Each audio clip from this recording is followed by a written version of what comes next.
भेल में सरकारी नौकरी का मौका। 10 राज्यों से ज़्यादा राज्यों में 500 से प्लस वैकेंसीज। क्या आप आईटीआई पास हो तो ये मौका मिस मत करना। सिलेक्शन होगा computer test plus skill test से। पूरी जानकारी इस वीडियो में देखते रहिए। भेल आर्टिसन रिक्रूटमेंट 2025 की पूरी अपडेट। तो हेलो दोस्तों, आज हम बात कर रहे हैं भारत हेवी इलेक्ट्रिक्स लिमिटेड यानी भेल की 2025 की बड़ी भर्ती के बारे में। आर्टिसियन ग्रेड 4 के लिए 515 पोस्ट निकाली गई है अलग अलग राज्यों के भेल प्लांट्स में।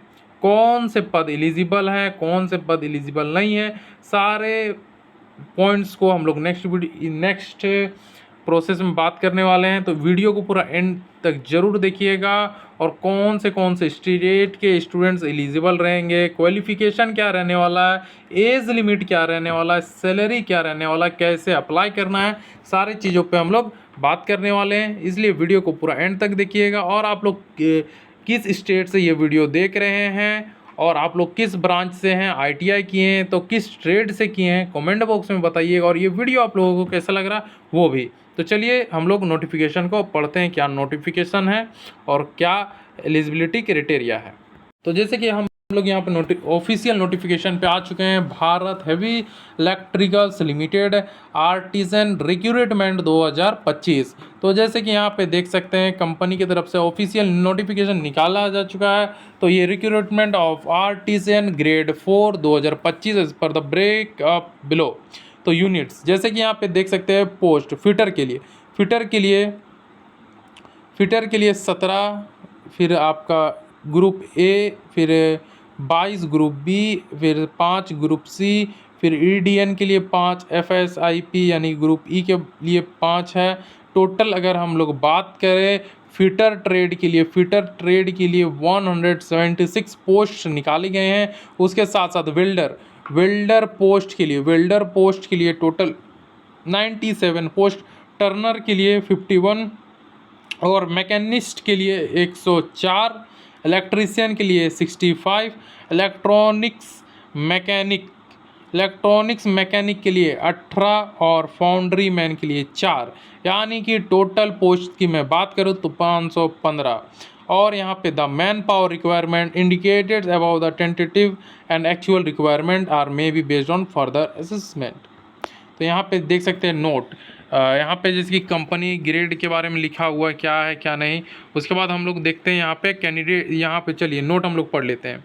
As per company policy the vacancies of artisan grade 4 are partially are marked for the being filled through the dependent of the decrease employed bail on composite ground. All relevant details to how to apply under the category are given.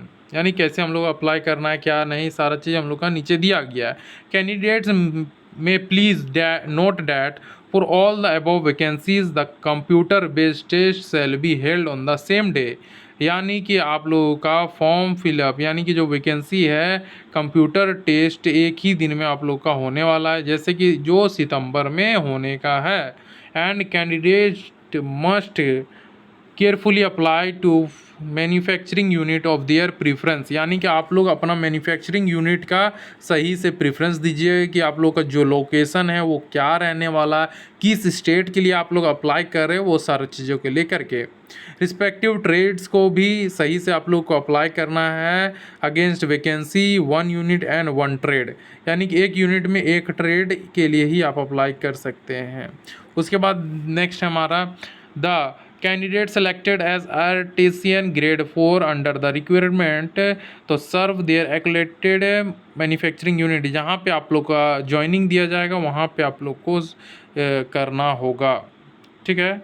Eight least 20 years from the joining date, यानी कि कम से कम 20 साल तक आपका joining date से।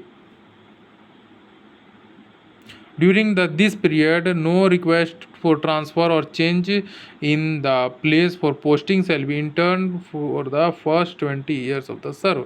यानी कि आप 20 साल के पीरियड के दौरान कोई भी ट्रांसफ़र या जगह को चेंज करने को लेकर के रिक्वेस्ट नहीं डाल सकते हैं. If in the interim period of the unavoidable person reasons, if candidate selected an artisan grade 4 request a transfer back to unit his her preference, the transfer can be considered. यानी कि जो unavoidable person reasons रहता है तो वैसे में आप लोग को ट्रांसफ़र एक्सेप्ट किया जाएगा. यानी कुछ ऐसा रहा रिक्वेस्ट जिसमें एक्सेप्ट किया जा सके, कोई अवॉइड ना करे, वैसे में आप लोग को किया जाएगा.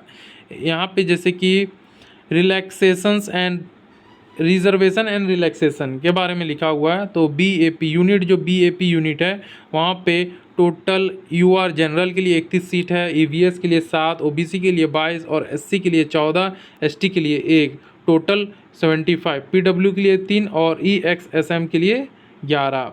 उसके बाद यहाँ पे देख सकते हैं सभी प्लांट्स के लिए कैटेगरी वाइज यहाँ पे बांटा गया है. आप लोग चाहे तो स्क्रीनशॉट ले सकते हैं ताकि आप लोग को फॉर्म फिलअप में हेल्प मिले. और नेक्स्ट अब हम लोग आगे बढ़ते हैं. तो यहाँ पे जैसे कि देख सकते हैं अपर age limit is relaxation candidates belong the categories के अकॉर्डिंग आप लोग को एज रिलैक्सेशन दिया जाएगा. जैसे कि एसटी एससी के लिए 5 साल और ओबीसी के लिए 3 साल. और नीचे हम लोग आते हैं qualification and upper age limit. तो क्वालिफिकेशन की बात करें तो आप 10th पास होने चाहिए. उसके साथ साथ आप लोगों का एनटीसी और आईटीआई सर्टिफिकेट होना चाहिए.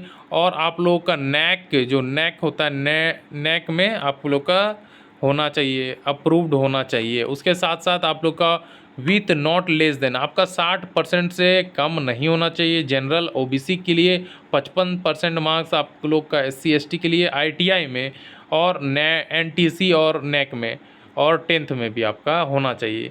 और अपर एज लिमिट की अगर बात करें जनरल ईवीएस के लिए अगर हाईएस्ट है 27 साल तक के लोग भर सकते हैं और 27 साल से कम, 27 साल से ऊपर वाले नहीं भर सकते हैं. और अगर बात करें ओबीसी का 30 से कम वाले भर सकते हैं, 30 से ज़्यादा वाले नहीं. एससी एसटी में 32 साल वाले भर सकते हैं, 32 साल से ऊपर नहीं. और नीचे हम लोग मेन पॉइंट्स को देख सकते हैं कि क्या है क्या नहीं है. यहाँ पे एम्यूलमेंट एंड बेनिफिट्स. तो selected candidates will work as temporary employees for a period of 1 year during they will be paid consolidated wages as per applicable minimum wages in the respective manufacturing unit of posting. यानी कि अभी जो 1 year है आप लोग का temporary salary बहुत ज़्यादा कम जो रहने वाला है, जो हम लोग आगे देखेंगे क्या सैलरी रहने वाला है. और successful of completion of their temporary period, आप 1 साल का एक्सपीरियंस, जो 1 साल का ट्रेनिंग पीरियड है वो आप ख़त्म करने के बाद उसके बाद जो आप लोग का सैलरी रहेगा वो मिनिमम 29,500 से लेकर के 65,000 तक आप लोग का जाने वाला है. उसके बाद सिलेक्शन प्रोसेस की बात करें, candidate interested in the joining भेल as artisan grade 4 shall have undergo 2 stages of selection. यानी कि 2 स्टेजेस होने वाला. Process of necessary required a clear both stages. यानी कि दोनों स्टेजेस आप लोग को क्लियर करना होगा. Considered for a merit list. पहले तो मेरिट लिस्ट होगा जिसमें जो आपका फर्स्ट स्टेज आपका कंप्यूटर बेस्ड एग्जामिनेशन, जो कि कंप्यूटर बेस्ड एग्जामिनेशन होने वाला है, कंप्यूटर बेस्ड एग्जाम होने वाला है. सेकंड होगा skill test and document verification. Skill test and document verification होगा जैसे कि यहाँ पे लिखा हुआ है. उसके बाद हम लोग का होने वाला है preference for best runner up apprentice. यानी कि आप लोग का फिर सिलेक्शन होगा, फिर आप लोग का मेडिकल होगा, फिर जनरल इंस्ट्रक्शन जैसे कि यहाँ दिया हुआ फॉर्म फिलअप को लेकर के. तो फॉर्म फिलअप में जो यूआर यानी कि जनरल ईवीएस ओबीसी को 600 लगने वाला है. एग्ज़ामिनेशन फॉर्म, प्रोसेसिंग फॉर्म 400 और टोटल आप लोग को 1,072 रुपये लगने वाले हैं. अगर SC ST PWD ex serviceman को कोई एग्ज़ामिनेशन फ़ीस नहीं लगेगा, बस प्रोसेसिंग चार्ज प्लस जीएसटी 472 रुपये लगने वाले हैं. उसके बाद हम लोग का अप्लाई का प्रोसेस हम लोग जान लेते हैं। तो अप्लाई जो है आप लोग का 16 जुलाई 2025 से स्टार्ट हो चुका है और क्लोजिंग आप लोगों का 12 अगस्त 2025 11:45 PM में आप लोग का ख़त्म होने वाला है। टेंटेटिव डेट ऑफ एग्जामिनेशन यहाँ पे intimated at the time issue of admit card likely second week of September में आप लोग का एडमिट कार्ड आ जाएगा। और यहाँ पे जो ऑफिशियल वेबसाइट है जिससे हम लोग को अप्लाई करना है वो आप लोग को यूट्यूब वीडियो के डिस्क्रिप्शन में देखने को मिल जाएगा, जहाँ से आप लोग जाके अप्लाई कर सकते हैं, या फिर मैं नेक्स्ट वीडियो में स्टेप बाय स्टेप अप्लाई करके भी दिखा दूंगा। आप लोगों को ये वीडियो कैसा लगा है कमेंट बॉक्स में ज़रूर बताइएगा, और आप लोग किस ट्रेड से हैं और किस स्टेट से हैं सभी चीज़ आप लोग कमेंट बॉक्स में बताएं। और चैनल को ज़्यादा से ज़्यादा सपोर्ट करें, वीडियो को लाइक कीजिएगा, वीडियो को शेयर कीजिएगा, कमेंट कीजिएगा। नेक्स्ट वीडियो में फिर से मिलेंगे, तब तक के लिए बाय।